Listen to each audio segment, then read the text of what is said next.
Hi guys, welcome back to my channel. If you're new here, hello, my name is Yzabelle Candava, and for today's video I am going to share to you guys some effective study tips. And actually this video was requested to me by my best friend Gab. Hello Gab, sana nanonood ka because you told me you need this. So yun, without further ado, let's head on to the video. So first things first, you should always stay ahead, and I don't mean stay ahead of your classmates or your blockmates, but stay ahead of your lessons. So how do you stay ahead of your lessons?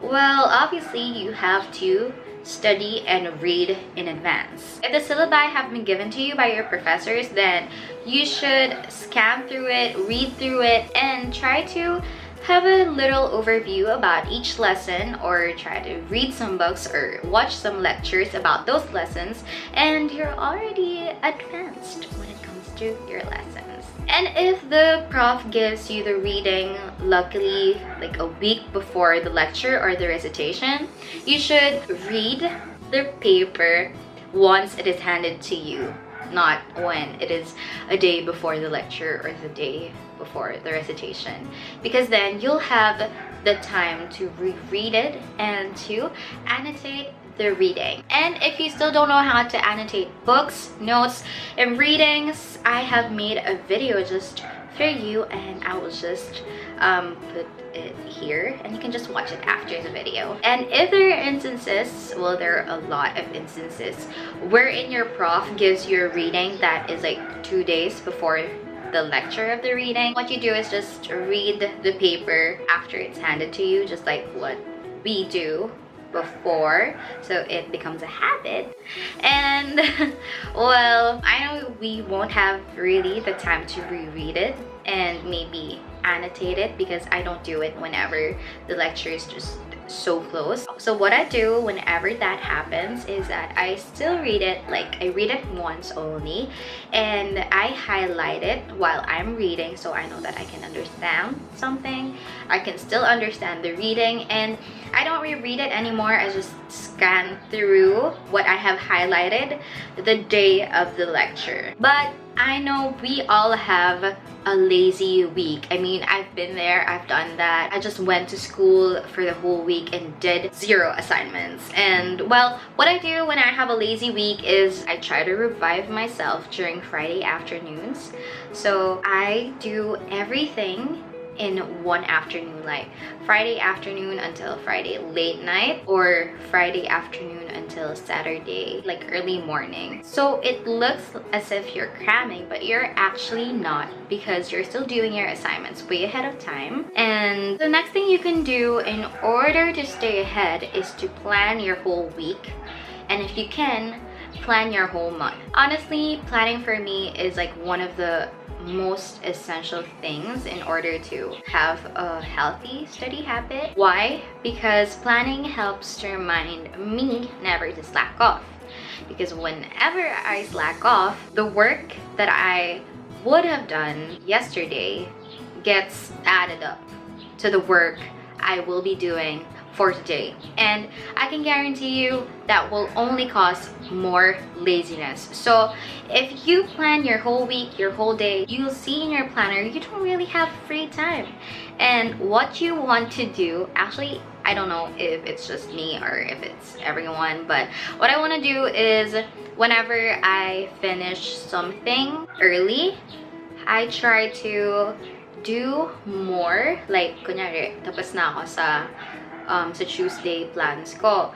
When I'm still not tired and when I know I can still do more, I try to start with another day, a new day, like the to-dos on the new day. So mas maaga ka natatapos. And also, planning helps in getting work done without having a cluttered mind. So how do we identify someone who has a cluttered mind?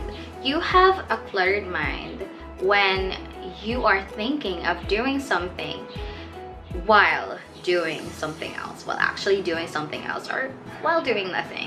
For instance, sometimes whenever I forget to plan my whole week or to plan a busy day, I lie awake at night thinking about all the things that I should do. So that basically is a cluttered mind. What I'm really trying to say here is if you plan, you'll just worry less and you'll definitely be more productive. Next is to find the best study method for you, like personalized study method, because sometimes my study method, others' study method won't work for you because we have different schedules, you're different people. So you really have to find a study method that works for you. And here is how you're gonna do it. So first, you have to ask yourself, when am I most productive?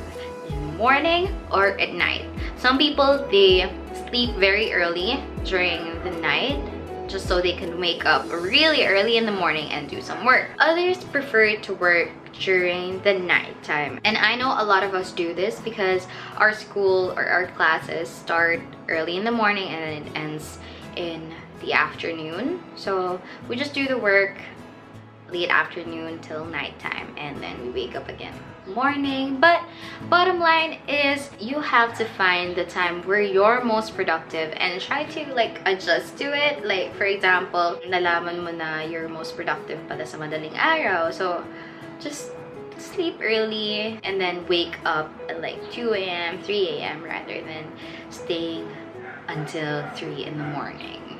So kulang na kulang yung tulog mo. Next question you should ask yourself is, how do you learn or memorize quickly? Because if you know what kind of learner you are, then you won't have a hard time learning or memorizing.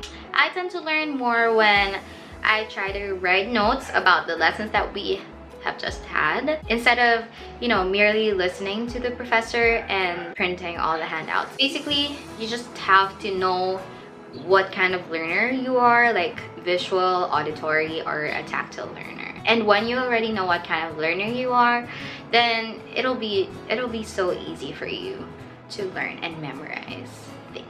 Last question you should ask yourself is, well, actually this is very hard to answer for me because I don't know, I just didn't know what to do with this, but here it goes. The question is, how do you do the thing you don't like doing the most? Like how do you do that paper you don't like doing? Of course, every single one of us has that certain activity that we don't want to do. So for me, I hate reading, but since I really don't have a choice, kasi sobrang daming readings in college, how can I even pass college if I don't read? I try to trick myself, I try to trick my mind na like I really want to read, parang ganon. So what I kind of do is sometimes I go to a place where I know I can't sleep, because whenever I read I tend to just sleep.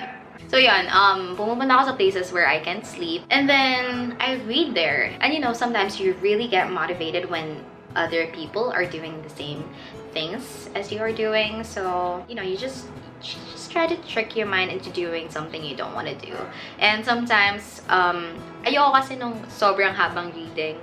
Like, kahit 10 pages lang ayoko na. Sis, I really hate reading. So, ang ginagawa ko muna is piniprint ko siya and then I don't count the pages I will have to read. So, yun. Minsan matatapos ko siya in one sitting lang and super fast. Parang ganon. But you always have to remember that a study habit that worked for somebody doesn't mean it'll work for you also. So, marami namang study habits or study routines na makikita mo dyan. So, you just really have to experiment on various study habits or study routines that you see everywhere. Basically, like YouTube, like in blogs or something.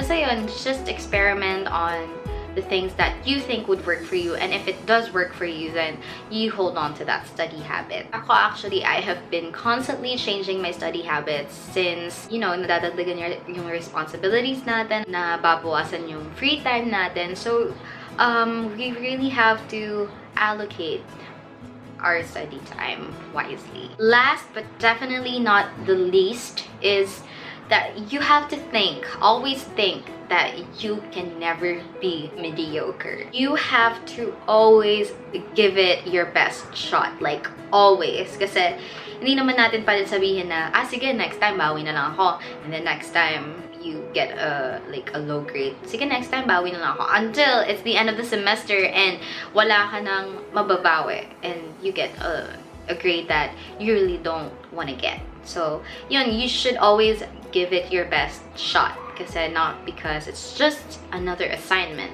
doesn't mean it is less important than an exam. Also, you should always set a standard for yourself. Like, ask yourself, what do they want to remember when they hear my name? There's this one friend I have, he's like the brightest kid I know my whole life, and my parents know him, and whenever they talk to me about him, they would sometimes forget his name, pero they identify him as yung friend mong matalino, plus ang talino talaga ng batang yun. So you should really ask yourself, anong dapat nilang maalala sa akin when they hear my name? And lastly, you have to find something that will motivate you for the rest of your life, and you have to hold on to it. Recently, I have found that something that has been motivating me, and this actually has helped me take the biggest leap I have made. And this quote was from Rich Dad Poor Dad, which says, "One dad, the poor dad, recommended, study hard so you can find a good company to work for. The other, the rich dad, recommended, study hard so you can find a good company to buy." That really gave me the will. And if you have the will, nothing, and I mean nothing, will ever make you back down or make you do less than what you should be doing. And also, when you have the will, then you will always do your best every single day.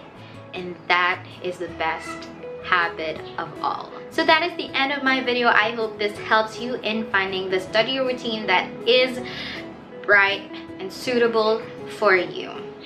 I'll see you in my next video. Bye!